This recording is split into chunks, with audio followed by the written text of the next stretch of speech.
अस्सलाम वालेकुम रहमतुल्लाहि व बरकातुहू। आज़ादी के 75वें साल चल रहा है और हम आज़ादी का जश्न तो मना चुके। अब हम आज़ादी का गणतंत्र दिवस मनाएंगे, जमहूरियत दिवस, जमहूरियत का जश्न मनाएंगे।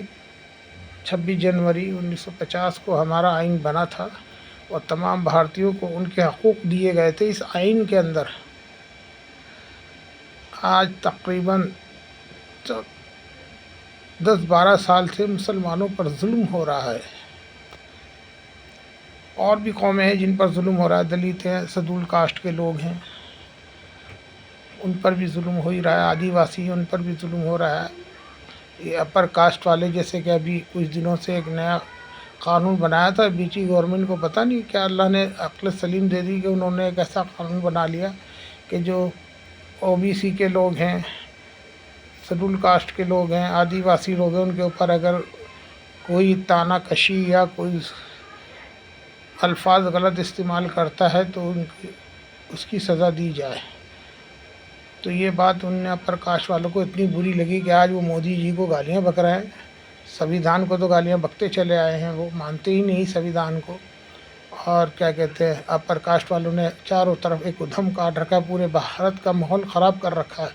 और ये वही लोग हैं, याद रखिए, जो मुसलमानों के पीछे पड़े हुए थे, बजरंग दल के, आरएसएस के, और जो दूसरी तंजीमें बना रखी हैं इन्होंने, दुनिया भर की सैकड़ों तंजीमें बना रखी हैं झूठी, जो सिर्फ मुसलमानों को परेशान करना ही उनका मकसद है। मैं तो मुसलमानों से कहता हूँ, अरे भाई आप कहाँ तक बर्दाश्त करोगे? जहाँ ये 10, 5, 20 जने आपको मारने आते हैं, आप भी 10-20 इकट्ठे होकर के इनको मारो।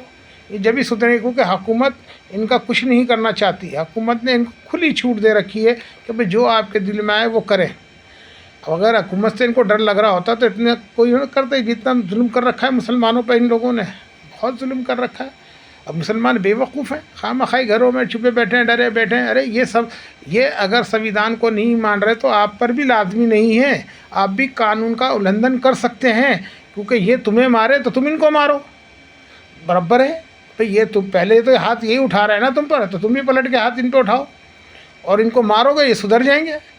जब तुम इनका मुकाबला करने लगोगे तो ये खुद डर के भागिए। डरपोक कौम है ये, जो आरएसएस के लोग हैं, ये जो बजरंग दल के लोग हैं, ये पुलिस की शय पे, हुकूमत की शय पे तो सब कुछ कर सकते हैं। अगर इन्हें पता चल जाए हुकूमत इनका साथ नहीं देगी तो ये साले कच्छों में पेशाब निकल जाएगा इनका, समझे? पतलून में मूत देंगे। ये इतनी डरपोक कौम है। ये तो इन्हें पता है कि हुकूमत की सरपरस्ती हमें हासिल है, इसलिए ये उधम काटते हैं। और मुसलमान इतने बेवकूफ़ हैं कि वो संविधान का हम रक्षा कर रहे हैं, हम भाईचारा चाहते हैं, हम भाईचारा चाहते हैं। अरे भाईचारा भी वहाँ पर अच्छा लगता है जब सामने वाला तुमसे भाईचारा करे। और हैं हिंदू, इस देश के अंदर 80-90% हिंदू भाईचारा चाहते हैं। अरे भाई उनके साथ रहो मिलजुल करके भाईचारे की तरह, उनकी हेल्प करो, उनकी मदद करो जो कर सकते हो।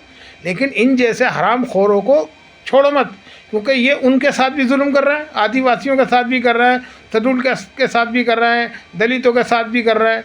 तो भाई इनको क्यों छोड़ा जाए? इन्हें मत छोड़ो, इनको तो ख़त्म कर दो। इनकी सारी दादागिरी ख़त्म कर दोगे, खुद मर जाएंगे। तुम्हें मारने की ज़रूरत नहीं है ना, इन्हें ख़त्म करने की ज़रूरत है। इनकी दादागिरी, इनकी बदमाशी, इनकी गुंडागिरी, ये ख़त्म कर दो। ये किस चीज़ के ऊपर गुंडागर्दी करते हैं? वो है हुकूमत की सरपरस्ती। हुकूमत ख़त्म करा दो, गिरा दो हुकूमत इनकी, बना लो एक सेकुलर हुकूमत। देखो ये सब बिलों में छुप जाएंगे, जैसे छुपे हुए थे अब तक, 60-70 साल से छुपे हुए थे ना, ऐसे छुप जाएंगे वापसी जा कर के, गड्ढे खोद के नीचे ज़मीनों के अंदर जा कर के। तो मेरे दोस्त, आप देश की रक्षा के लिए लड़िए। इनसे लड़ना देश की रक्षा करना है, क्योंकि ये देश का संविधान का नुकसान कर रहे हैं। जब देश का संविधान का नुकसान कर रहा है, वो कब देशभक्त होगा? वो आतंकवादी है, वो आतंकवादी है, वो आतंकवादी है। आप इनकी पिटाई करके, इनकी कुटाई करके देश की रक्षा कर रहे हैं। आप देशभक्त हैं और ये आतंकवादी हैं, समझ लीजिए मेरी बात को। तो ये फ़र्क है। आप जब हाथ उठाएंगे या हथियार उठाएंगे तो देश की सुरक्षा के लिए उठाएंगे, और ये जब भी हथियार उठाएंगे या जुल्म करेंगे तो देश का आतंकवाद फैलाने के लिए उठाएंगे। तो आपने देश की रक्षा करनी है। आने वाला समय देश में बहुत मुश्किल का आ रहा है, तो इनको यहीं दबा दिया जाए तो ज़्यादा बेहतर है। आदाब, अल्लाह हाफिज़।